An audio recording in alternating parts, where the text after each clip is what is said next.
আজকের ঘটনাগুলো যেন এক দম বন্ধ করা পরিস্থিতি তৈরি করল। রাত গভীর, হঠাৎ দরজা খুলে অদিতি বাড়িতে ঢুকতেই সবাই চমকে উঠল। মা এগিয়ে এসে প্রশ্ন ছুড়ে দিলেন, অদিতি, তুই ঠিক আছিস তো? কি ব্যাপার, তোরা দুজনে মিলে ধরে দাঁড়িয়ে আছিস কেন? ঘরের পরিবেশ এক মুহূর্তে উত্তপ্ত হয়ে উঠল। অদিতি চুপচাপ দাঁড়িয়ে আছে, যেন কিছুই বলতে পারছে না। মা আবারও প্রশ্ন করলেন, তুই কোথায় ছিলি? আমি তোকে প্রশ্ন করছি। তুই নেশা করেছিস? তোর মার কি অবস্থা জানিস? জ্বরে গা পুড়ে যাচ্ছে, দুদিন ধরে বিছানা থেকে উঠতে পারছে না। তুই জেনে শুনে এত রাত পর্যন্ত বাইরে কি করছিলি? অদিতি মুখ খোলার চেষ্টা করলেও কেউ তাকে কথা বলতে দিল না। চারপাশ থেকে অভিযোগের ঝড় উঠল। একজন বলল, বাড়ির মেয়ে নেশায় চুর হয়ে গাড়ি থেকে নামছে, দাদার বৌদি তাকে আড়াল করে বাড়িতে ঢুকাচ্ছে। কাল সকাল থেকে পাড়ার আনাচে কানাচে গুঞ্জন উঠবে। কেউ বলল, কিছুদিন আগেই দাদার নেশার ভিডিও ভাইরাল, আর আজ ছোট বোনও নেশা করে ফিরছে।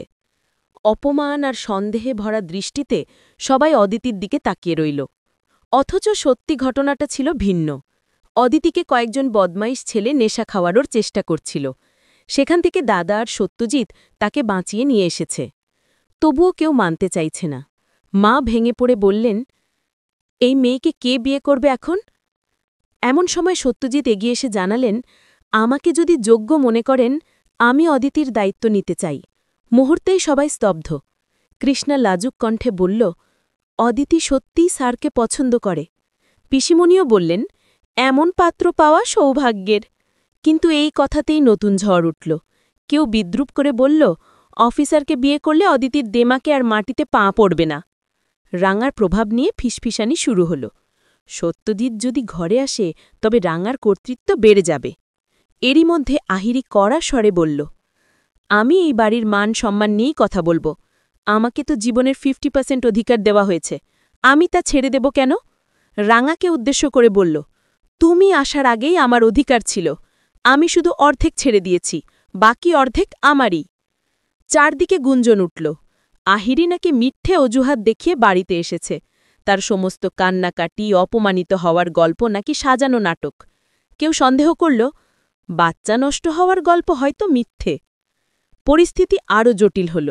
কেউ কেউ বলল, রাঙাই বাড়ি দখল করে নিয়েছে, কারণ সে সংসারের সমস্ত দায়িত্ব নিয়েছে।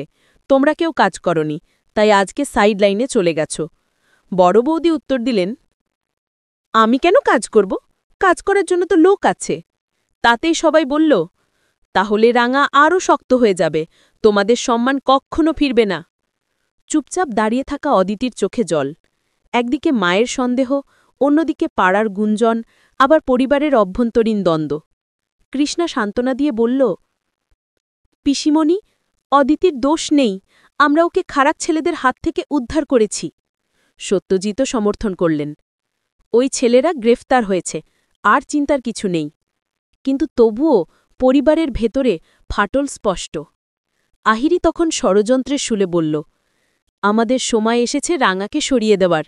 এই পুজোয় আমাদের বড় ভূমিকা নিতে হবে, বাড়ির সমস্ত দায়িত্ব আমরা নেব, তবেই রাঙা সাইডলাইনে চলে যাবে। আর যদি ভালোই ভালোই না হয়, আঙুল বেঁকিয়েই ঘি তুলতে হবে। সন্দেহ বাড়ল। কেউ ফিসফিস করে বলল, আহিরি ইচ্ছে করেই সেই ভাইরাল ভিডিওর নাটক করেছে বাড়িতে ঢোকার জন্য। অন্য কেউ যোগ করল, ওর উদ্দেশ্য রাঙাদে সরিয়ে দেওয়া, ভালোবাসার নাম করে এই বাড়িতে প্রবেশ করা। সবকিছুর মাঝে রাঙা নিশ্চুপ দাঁড়িয়ে রইল। বাড়ির বাকি সদস্যরা যেন দুভাগে বিভক্ত হয়ে গেল। কেউ রাঙার পাশে, কেউ আহিরির ফোন দিতে। আর অদিতি দাঁড়িয়ে আছে মাঝখানে। একদিকে অপমান, অন্যদিকে নতুন সম্পর্কের সম্ভাবনা। এই রাতের অশান্তির শেষে যখন সবাই ঘরে ফিরে গেল, তখনও দেয়ালের ফাঁকে ফাঁকে গুঞ্জন ভেসে বেড়াচ্ছে। কে আসল, কে মিথ্যে, কে সত্যি অদিতির ভালো চায়, আর কে শুধু নিজের স্বার্থে তাকে ব্যবহার করতে চাইছে, এই প্রশ্নের উত্তর কেউ খুঁজে পাচ্ছে না। আগামী দিনের জন্য ঝড় যে জমে উঠছে তা স্পষ্ট। অদিতির ভবিষ্যৎ, পরিবারের ভেতরের লড়াই, আর রাঙা এবং আহিরির দ্বন্দ্ব, এই বাড়ির শান্তি যে আর ফিরে আসবে না। কমেন্ট করে জানাতে ভুলো না।